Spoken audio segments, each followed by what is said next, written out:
I was sent this replacement idler pulley for your zero-turn lawnmowers. This is the tall pulley. You can see it's got pretty good amount of height to it on the pulley itself. It's a good 1.5 inches thick worth of belt here. So this is going to be a scenarios where that large serpentine belt has to go around under your deck for mowing and get to this larger pulley for the idler tension.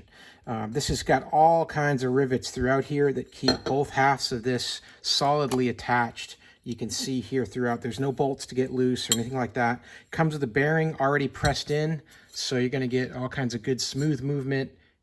You can hear that, doesn't make a sound from this nice completely sealed bearing pack here and greased. You can really feel that it has a nice movement to it.